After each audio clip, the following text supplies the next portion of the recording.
Boker Tov. Boker Tov. Daf Nun Aleph in Baba Basras. We learn for Achenu Kol Beis Yisrael and Masur Matzar V'Shivya. We're at the fourth line on the page at the two dots. Lo Isha b'nechsei bala. What do we explain? That Mishnah said that we had before yesterday and the day before we were discussing that a man cannot make a chazaka in his wife's assets because she allows him to use them under normal conditions. Of course, unless he bought them from her, if he has proof that he bought them from her, and a chazaka is not enough of a proof. But if he actually has proof, so we said under certain conditions, the proof is a good proof. Of course, not if she just signed on because she was trying to make him feel good, she didn't want to upset him. If there's evidence that clearly he bought it, then it is a good connect. It is a good kinyan. But the opposite direction, we say a woman does not have a chazaka in her husband's assets. Why? Because they belong to him. She's entitled to use them. But the fact that she was there for 3 years or 10 years or 50 years or 100 years is no proof of purchase. Says the Gemara, Pshita, isn't it obvious? Keeping this since she's entitled to maintenance, the sustenance to be given. He has to supply her with food. Obviously, obviously she's eating. What do you say the chiddush that if a woman's on her husband's property, he's traveling and she's eating the fruits, then it's not a chazaka? Of course, not a chazaka. He has to provide her with food. So, of course, what's the chiddush in that? It says, the chiddush is not there. He designated a specific property elsewhere. He has several properties. He's designated property A for her food. That's what you're supposed to eat from. She was eating on property B, another one of his properties. Even in a case like that, even though A was designated for her food, if she ate from B, it's also no chazaka. Why? Because he's not machbed. It's his wife, so he doesn't mind if she wants a little bit extra from B. That's also okay, and that's the chiddush. Okay, so a woman cannot make a chazaka in her husband's asset. It's not a proof that she bought it because he allows her to eat her food. That's normal. Says Gemara, the same thing we had with regard to the husband with the wife. Haraya yesh. Let's say she has proof of purchase. Let's say she actually bought it from him. Would that be good enough? Smashma a chazaka. It's not. It's kind of a chazaka. I was there 3 years, and therefore it's mine. That's not good enough. You have to say, you have to have actual proof. It's mashma. If you had proof, it would be good. But lachara, even if she has proof that she bought it, that may not be proof. Why? Lema, let him say, legluye zuzi hu the boy. And we know mitzad halacha in the normal, especially in the olden days, mashakana ishakana bala. Whatever a woman owns, she doesn't have her own assets. It all belongs to her husband, right? Unless somebody gave it to her on the condition that her husband has no rishus over it. That husband has no authority over it, right? Pardon? If she inherits nichs, so if she inherits nichsei malug, like real estate property, he's entitled to eat the payros. He doesn't own it. It belongs to her family. If she dies, he gets it. He inherits her. If he dies first and then she dies, it will go to her yorshim. She had children or parents or whatever. Okay, so her father. Okay, but it's mashma from the Mishnah. She has no chazak in her husband's assets, even if she's on field B and he designated A for her food. But if she had proof, it would be good. Why should that be proof? Lema, let him say, I never really meant to sell to her. What? She has proof that I bought it, that she bought it from me. I just did that to try to expose the money that she was hiding from me. You know, the money in the cookie jar, she kept taking more and more and more, put it away. I wanted to expose that money because it belongs to me. I wanted to see now, true, she could have money. And the rules maybe today are in actual living are a little bit different than they were in those days, but halachically, mashakana ishakana bala, mashakana evet kana adono, belongs to the master, belongs to the husband. So he could say, I sold it to her to try to see where her money is. I wanted to expose the money, which really belongs to me. I wanted to appropriate my own money, and therefore it's not really a sale. Let him say that. Why do you say a chazak? It's not. But if she has proof, you got proof. You got a bill of sale. That is proof. Why? Maybe he could say, I was just trying to expose the money. I didn't really need to sell it to you. I had no intention of selling it to you. Now, this is a question that Gemara is going to deal with the rest of the day. Shema mino l'char you see from here. If you sell a field to your wife, kansa, she acquires it. Because why don't you say, boy? Said on Mishnah, chazaka she can't, but a purchase she could make. How do you know? Why would it be a purchase? He could always claim I was just trying to expose her funds to see where my money is. Why? And since we don't say that, we say that the Mishnah says you can't make a chazak, it's mashma, you could make a opinion, it's mashma, then he can't use that argument that a sale to his wife is a valid sale. So the Gemara says, "Lo, you can't prove it. You can't prove it." Lo, I'll tell you what the Mishnah says. She has no chazaka, but if she has a proof, like a bill of sale, that would be good. Not necessarily. Maybe it's a bill of a gift, not a sale, but a gift. Let's say he says, "I gave it to her. I'm writing you the deed. I'm giving it to you as a gift." Oh, that's different. Then he can't say, I was trying to expose money. He wasn't getting any money for it. If he gave her the gift, and he gave her the field as a gift with a star, maybe that's what it means. But we have no proof to the question of if a man sells a field to his wife, is it a valid sale, or could he claim I was just trying to expose the money that she was hiding from me? Now, again, regarding this question, so we can't prove it from our Mishnah, because our Mishnah the deduction from our Mishnah that a chazaka she doesn't have in his assets, but a kinyan, if she has a proof, that would be good, maybe a proof of a gift, not necessarily of a sale. So Rav Nachman said to Rav Huna, they were contemporaries. You weren't with us yesterday, board to last night, but Tfuma at the boundary, the Tfum Shabbos was where they would set up the Batei Midrash so people from different cities could visit them. In other words, they would make the base medrash between two cities so that more people could come. So that when he means the Tchum, he means in the base medrash. You weren't with us last night in the base medrash. We said a beautiful vart last night, a beautiful chiddush, a beautiful rule. So what was the big chiddush that you said? Teach me now. So what was this beautiful thing you said? He said this: if you sell a field to your wife, kansa, she acquires it. You can't say that it wasn't really a sale. Use that excuse. I was just trying to expose the money that she was hiding from me, but rather it's a good sale. That's what Rav Nachman said to Rav Huna. That's the chiddush. Amalei pshita. Of course, that's valid. Of course, what's the chiddush in that? Take away the money. Take away. Try to expose money. Forget about the money. She can acquire with the star. How do you acquire real estate? Kesef star chazaka. Just with the star, you don't have to show a receipt of the money paid, right? What's the chiddush in that? You sell a field to your wife, and she has a bill of sale. It's a good sale. He can't claim I was trying to expose the money. Who cares about the money? Even with no money, it's a good sale. Milatan, did we not learn the Mishnah, the Chasam Sheish Lamachrais, famous Mishnah Kedushin, the Chasam Sheish Lamachrais, meaning assets that have responsibility or an obligation with them, which really means real estate.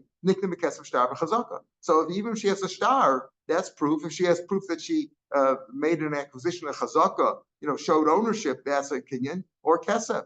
So if you tell me she acquired it with kesef, so prove that he actually gave the money. Maybe you could say I was just trying to expose her money. But if with the star, what do you need it for? So what's the chiddush in that? So Rav Huna retorted to Rav Nachman, what's this big chiddush? If you sell the field to your wife, you can't claim I was just trying to expose her money. It's a good sale. What do you mean? All you need is a star. You don't need money. Did not Shmuel say lo shel b'shtar matana? That's only when it's a deed of a gift. If it's a gift, that's good enough. But if it's a bill of sale, lo kanachit and dema, it's not a kinyan until she actually pays for it. So you see, the whole issue is the money. Even if you did it with a star, the star is not good enough unless you paid for it. The Labmos of Rav Huna did not, Rav Huna, though, ask about that idea. Bishtar case, how do you do a star? Kasaval Nir al Cheres. He wrote on a piece of paper or on a shard, even though it's not worth anything. Sadai machurach, my field, Sadi machurach, my field is sold to you. Sadai, the girsa is Nesunah, is given to you. Hareza machurav Nesunah. So what do you mean that Shmuel said if you sell it with a star, you have to have money with it also? No. Rav Hamnuna asked the kasha, how do you sell it? How is a bill of sale? How is a karka, nadlan, real estate? How is it transferred? Even with a star may not be worth anything. The piece of paper is like worth toilet paper. It's not worth anything. Even though it's not worth anything, you just write on it, my field is sold to you, or we assume that means or given to you. It's good enough. So what do you mean? What do you ask me from Shmuel? Shmuel said that it's got to be with money. Doesn't make money. Valav says Valav hu mosav lo. So he retorted to him, no, that's not an answer. Valav hu mosav lo m'farkla. The same Rav Hamnuna who asked the kasha gave an answer. That's only speaking about when you sold the field because it's in bad shape. It's worth nothing. So if it's worth nothing, he's willing to transfer. Again, whenever something is transferred, it's all done with the das of the makna. It's got with the acknowledgement, with the knowledge of the person transferring it over to the other person. You can't just take my tefillin and say, okay, it's yours just because you grabbed it. No, you have to give it with my acknowledgement. So he says, there, when the field is worth nothing, he's willing to transfer it with just with a star, and you'll owe me the money later on. But you don't not necessarily depend on the money. That's how he answered that question, and therefore Shmuel's memra remains. Shmuel says that's only Shrav Damshah Mecher. You have to actually pay for it. So therefore, there's a chiddush that when you sell a field, Reuben sells a field to Shimon, even if he sells it with a star, he doesn't really mean to give it over until he gets paid. Whereas if a man gives a star to his wife, you may say, nah, maybe he sells a field to his wife. Maybe you say he's just trying to expose her money. Kamashmo, the chiddush that they said in the base matter, said no, that machsa lishta kansa, we don't say he's trying to expose her money. Rav Ashi gives a different answer on the kasha of what do you mean? Rav Nun asked the kasha, Bishtar Ketzad, if you wrote on a piece of paper on a shard, even though it's not worth anything, my field is sold to you, my field is given to you, that's good enough, indicating you don't need the money. So one answer was, no, that's speaking about a field that wasn't worth anything. Rav Ashi says, Matana Bikesh, in that case, when he wrote, it's not either or, it's not my field is sold to you or my field is given to you. My field is sold and given to you. What do we mean by that? Is it a sale or is it a gift? Rashi Matana Bikesh, you wanted to give us with a gift, no. Why did he use a language of selling? My field is sold to you. To give the receiver, the purchaser, or the donee, the upper hand. What do we mean by that? When you get something as a gift, oh, a guy gave me a gift, it's very nice. Then it got taken away by somebody who really owned it, 10 years ago. I have no recourse. It was just a gift. But if it was a sale, then I can go back to the seller and say, hey, you owe me another field, right? You're selling with a Stam field is sold with a Chrayas. It's taken away. So therefore, it was given as a gift, but he wrote in it a sale to give the receiver, the donee, the upper hand that he could have come back and claim from the donor, hey, you owe me another field, but it was taken away from you. So why not just say it's a sale? Why does he say it as all as a gift? The gift has a different advantage. The gift has an advantage that there's no din at the bar mitzvah. If Reuben sells a field to Shimon, right, and there's Levi has a field adjoining that field, abutting that field, he has to give Levi the first right of refusal because it's better. A neighbor would rather have another field right attached to his field. That's called dina de bar mitzvah. We had that before. We'll talk about it more. Dina bar mitzvah. You have to give the right of first refusal to the people who adjoin that field. Otherwise, it's you're over on Asisi Ashabato, whatever. It's not exactly Smosi B'Dayona, but if it's a gift, there's no such claim. I'm giving it to this guy. I don't want to give it to you. I don't want to give it to Levi, who's the neighbor. I want to give it to this guy. He's my friend. So therefore, he wrote the shtar. In other words, normally you do need money accompanying the shtar. Meaning, yes, the transfer can be done with the shtar with the understanding that he's going to get the money. That with the money is what he really wants to do. He wouldn't, unless it's a field is a poor field, or in this particular case, where he really gave the field to the other person. But he wrote in it, my field is sold to you and given to you. Why? Both advantages. I wrote on it sold, so if somebody takes away, you can come after me and get another field, and that it's given to you so that there's no dina de bar mitzvah. So that's what we have over here. So far, we couldn't bring a proof from our mission to the question of, can a husband who sold a field to his wife claim, I didn't really sell it, just trying to expose the money, trying to find where my money was, right? We can't prove it from our mission because our mission could be speaking in a case of a gift. But this halacha that Rav Nachman said, they said in the base medrash, he says, they said in the base medrash, what was it? They said that if you sell a field to your wife, she does acquire it, and you can't claim I was just trying to expose the money. Okay, but we're not done yet. Meisvei. Love him in a evet. But you say you don't say this idea that I was just trying to expose the money. Let's say a man borrowed money from his own slave. Again, a slave is like a woman in the sense, not that they are similar, but Nebuchadnezzar has halachos of mitzvahs like a woman, but that's not our issue here. Here we're just talking about the fact that whatever a slave owns is really owned by his master, and the same thing with a wife, unless it was given to them on the condition that the Baal or the master has no reshus. Meisvei. Love a minute. Let's say you borrowed money from your slave, and then you freed the slave. You freed him. Or Menesha, you borrowed money from your wife, and he divorced her. Ein lahen alav klum. They have no claim against the master or the husband. In other words, borrowed money from the slave, and then I freed him. Now the slave says, what about the money you owed me? No, I don't owe you anything. I was just trying to see where you had that money. You were hiding that money from me. Whatever you own is mine. Same thing with a wife. He borrowed money from his wife, and then he divorced her. And she says, "Where's my money? Where's my money that you owe me?" No. I don't owe you anything. I was just trying to see where you were hiding the money. My time. Why doesn't he owe them anything? He borrowed money from his wife. He borrowed money from the Eved. Now she's no longer his wife. He's no longer his Eved. They have a claim. Hey, you borrowed money. Here's the IOU. No, I was just trying to get my own money back. I was trying to find the money that you had stolen from me or kept hidden from me. There's no debt. There's no debt. It was my money. It's my money. Give me an example.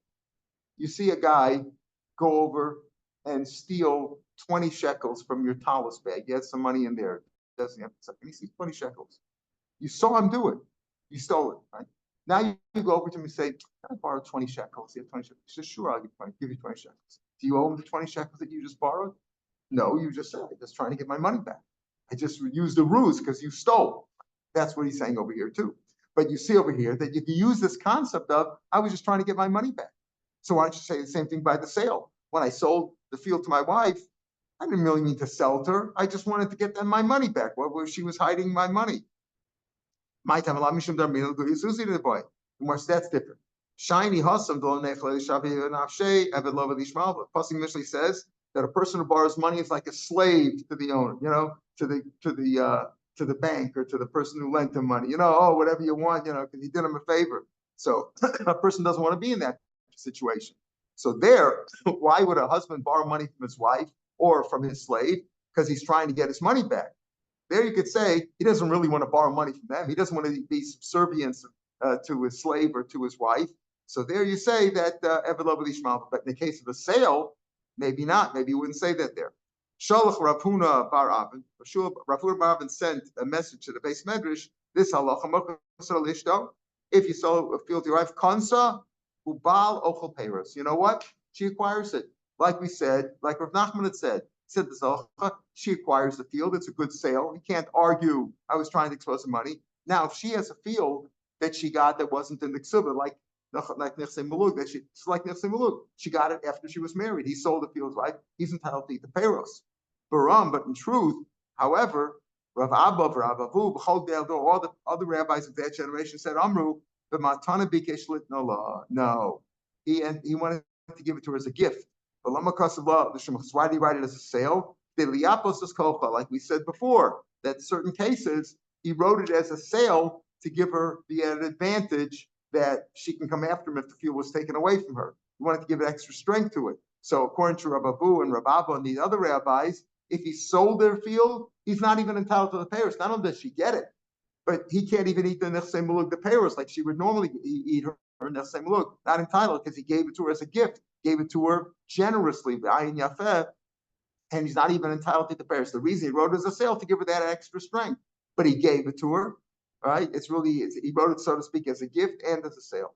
Meisvei, another kasha, love him and Eved. So you say over here that it's a good gift. Like this now, the same kasha we're going to ask in this case of love him and Eved, we asked before. Now we're asking it on this, that he said that it's a valid sale and he's not even entitled to eat the peiros. Meisvei, love him and Eved, b'shukro.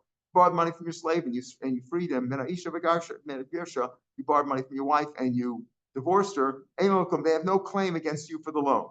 Because he could say, my time, all we want to do was find our money.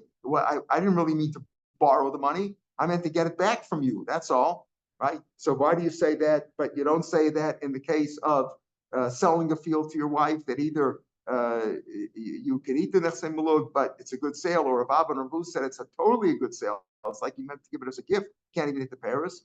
Yes, like we said before, shiny hasam, the lo mashme inish, that's different because in a case of a loan, a person doesn't want to borrow money from these people. If he borrowed money, it's obviously he was trying to get the money back that they stole from him. But otherwise, that's only in the case of a loan. But in the case of a sale, you don't say that. So now we have Rav Nachman, who said in the base medrash, we said that if you sell a field to your wife, it's a good sale. You can't use that argument, I was trying to expose her money. And the same thing over here, we say that it's a good sale. The only question is it like a gift that he doesn't even have nechse malug, he can't even eat the peiros, or not? Rav. Now Rav said, he said like this: if you sell a field to your wife, yes, she acquires it. you don't say you were trying to expose the money, but it's like Nichse Muluk, he could still eat the Paris. But Matana, if he gave it to her as a gift is given wholeheartedly, and he meant to give her total total dominion over this field, and he can't even eat the Paris. Kansa, ain't a balochal Paris. Okay, that's what Rav said. Again, Rav is substantiating what we saw in the name of Nachman and in the name of Rav Huna bar Avin and these other rabbis, except that he said that if it's a gift, he can eat the Paris. So eats Paris, that's like Rav Huna bar Avin. But in all these rabbis so far have said that it's a good sale. It's a good sale. You can't claim I was just trying to expose her money. He says, Rabbi Lazar says, like Rav Abba and Rav Abu, not only does she acquire it, but he can't eat the Paris because it was like a gift. Whether it was a sale or whether it was a gift, either way, the husband does not eat the Paris. Avad Rav Chisda Uvda Rabbi Lazar, and Rav Chisda paskin halacha like Rabbi Lazar, that even in a case where he sold it, the husband does not get to eat the Paris like Rav Abba and Rav Abu, because it's like a gift. Amrulei Rabban Ukva Rav Nechemia B'nei Bensei the Rav. Now then when Rav Chisda paskin that way, like Rabbi Lazar, two rabbis, Rabban Ukva, Rav Nechemia, and these two, they're called Rabban because they were in the exilarchs in the Reish Galusa's family. They had titles. So they said B'nei Bensei, the Gersa and the Bach is that it's B'nei Bensei Rav Chisda, meaning Rav Chisda's own grandchildren. Isn't that nice when you learn and your grandchildren ask you a kasha? Like it's a nice thing. So in our Gersa, it's the grandchildren of Rav. They said to Rav Chisda, but here he says, and the Bach says it's the grandchildren of Rav Chisda, who said to Rav Chisda, Shavik Ma Ravri, I understand you were Rabbi, Rav Chisda, grandpa, Saba, you paskin like Rabbi Lazar over here, right? That the paskin like you did at Maisa like Rabbi Lazar, that even if he sold it as a sale, the husband can't eat the Paris anymore. It's like a gift. So you left over Rav Ravi, the greater one, meaning Rav, because Rav said that if you sell it, you get to eat the Paris. If you gave it as a gift, then you don't eat the Paris. So you so to speak, abandoned Rav, who was greater, the bigger one. Babli Kuzitri, you did like the lower ones, like Rav Lazar. Rav Lazar was a Talmud of Rav Yochanan, who was a contemporary of Rav. So Rav Chisda, in other words, Rav Lazar came later. So why did you leave Rav, who was greater, an earlier generation? I also did like the great ones. Why? The Chiyasa Rabin came from Eretz Yisrael. Amar Rav Yochanan, he said Rav Yochanan was a contemporary of Rav. So you say, I didn't go like Rav, I went like Rav Lazar, who says that even if you gave it as a sale, you sold it to the wife, you can't eat the Paris anymore. I went like Rav Yochanan. The Chiyasa Rabin of Rav Yochanan. That's what he said, that in both cases, whether it's a sale or a gift, the husband can't eat the Paris. Yeah.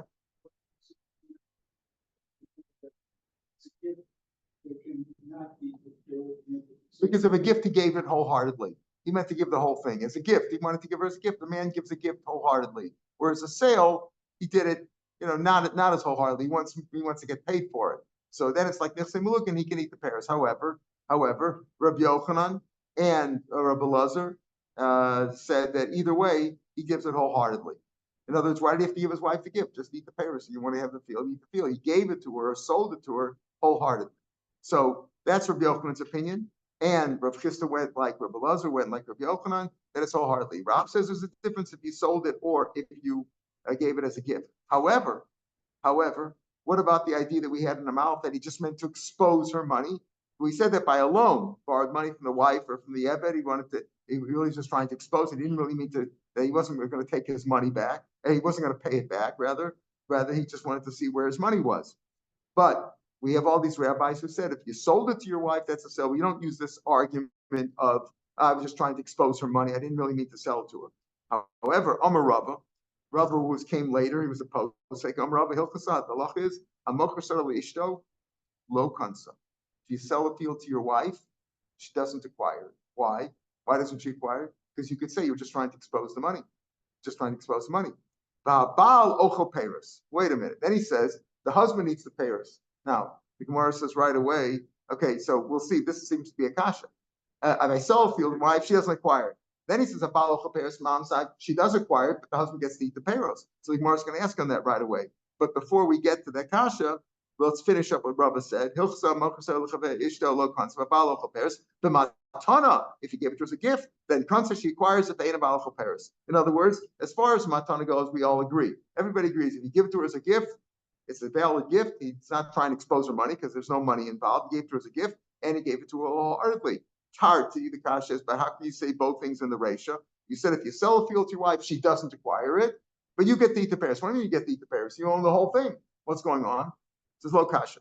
Kan most tmumin, kan most and tmumin. Depends whether she had hidden money or not, right? Most tmumin lo concept. If she's paying for it with hidden money that he didn't know about, that shows he was trying to expose the money. Therefore, she doesn't acquire it at all. Moshe and tmumin, but she says, listen, here's my bank account. My books are open. You see it all. Go to the accountant.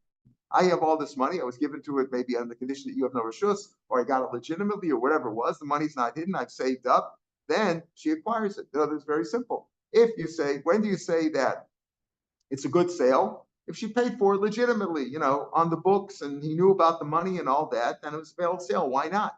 Why not? It's a good sale. He doesn't need the payers because it was a sale. It wasn't a gift. If it was a gift, he doesn't eat the payers at all. However, if she paid for it with hidden money, he didn't know about it, and it came out, he was just trying to expose the money, then it's not a good sale. So it depends on the conditions of the case. You'd have to prove was the money hidden or not. Now, again, we said things are a little bit different today. I was going to say we don't have slaves today, but there are slaves in many places. I just read the Grisham book, how they treated the blacks. It's unbelievable how in chains and torture and all the stuff that they did to the blacks. It's just, there was a time when slaves were really, really in bad shape. And there are slaves, even I'm told in Africa, in many places in China, they have slaves, they mistreat them. Really, slavery still exists.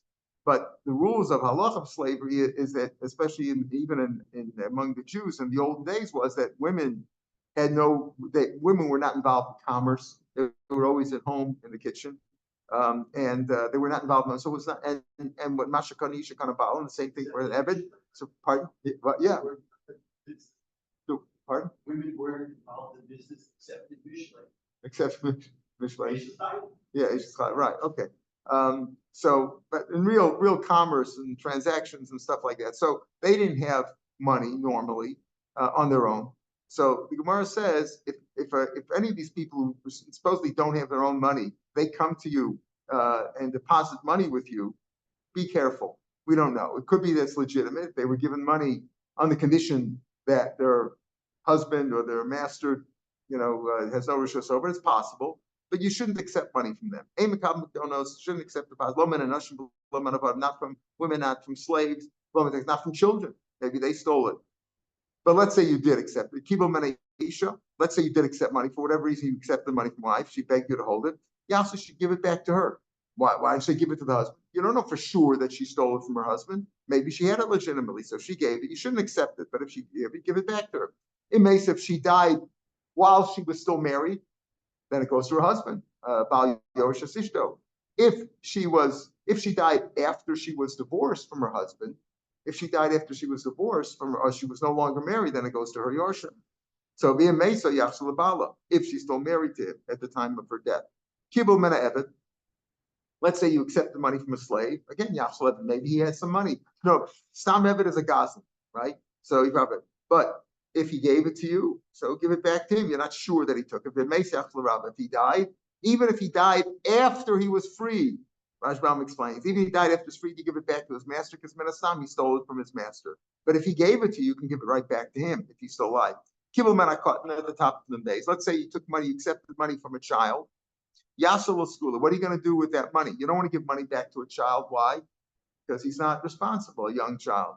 What you do is you invest it for him, take care of it for him.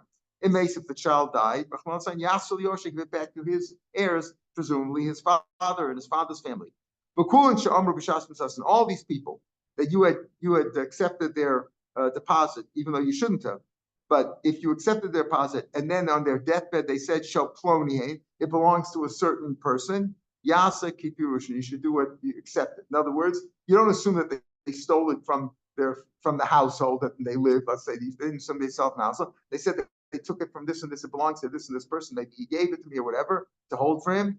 Then you do what they said. V'im lav. If you don't believe him, if he doesn't want to go down on his death as a ganef that he stole from his family, so he said it belongs to my friend over there. Yasa pirush pushin. Use your own interpretation. Make a pirush to their pirush, and as if you really feel that he's not trustworthy, what they're saying, use your discretion and give it back to their household, meaning to the husband, to the master, to the father. Story. The Visu de Rabba Barachana. Rabba Barachana's wife, Kiko Shafa, she was on her deathbed, and she said, Omra, Hani Kipi, these earrings that I have belong to Marsa. Marsa was not Martha, not a woman, but Rashbam says that he was a brother, a Chacham who was a brother of Rabchia. Marsa, Vaivo, Bachana, Rabchia, they were all brothers. So he says, these earrings belong to Marsa, Ubene Marsa, and his children. These earrings don't belong to they're not, and I'm dying, when a woman dies, who does the Yerusha go to? Her husband. On her deathbed, Rabbi Chana's wife said, these earrings don't belong to my husband, they belong to this family, Marsa and Bar Marsa.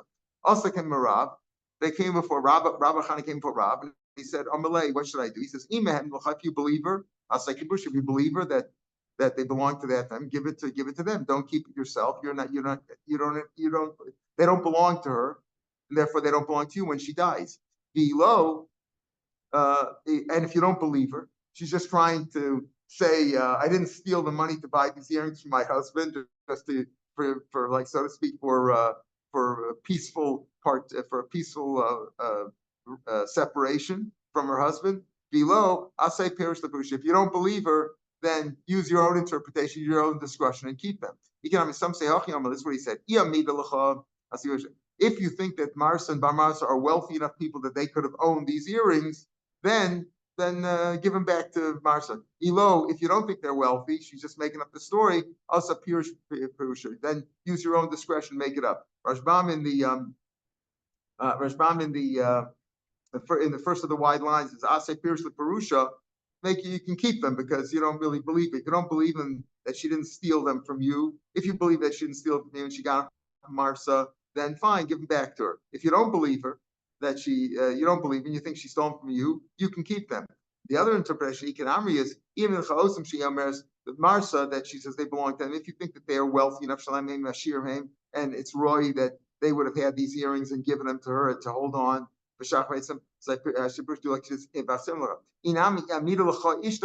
If your wife is trustworthy, meaning is honorable, she's oavim,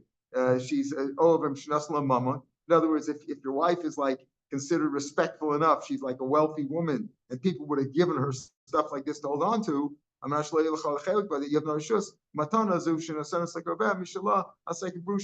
And as if you believe her that people would have given her this stuff, either that those people were wealthy enough or that she was considered wealthy enough or respectful enough that people would have given her these things to hold on to, then do what she said, then give it back to Marsa. But if not, if those people aren't wealthy enough and you don't believe that anybody would have given her, you're a poor family, nobody would have given her these expensive earrings to hold on to, then you don't believe it and you can keep them.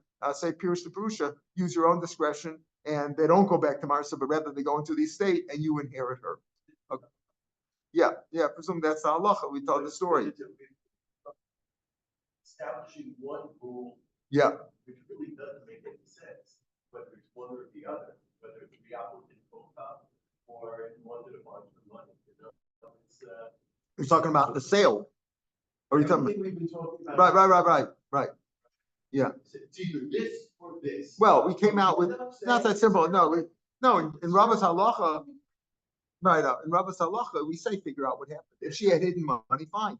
Here also figure out what happened. So yeah. No, but here it's where you can't prove it. In other words, it's simply up to your discretion. It's like, it's up to your discretion. If you believe her and you have reason to believe her that she gave it, give it back to them. If you don't have reason to believe her, she's making up a story because she doesn't want to part this world for you in a fight. So then use your discretion. That's how we come out. Okay. Have a good day, everybody. We'll pick up here tomorrow.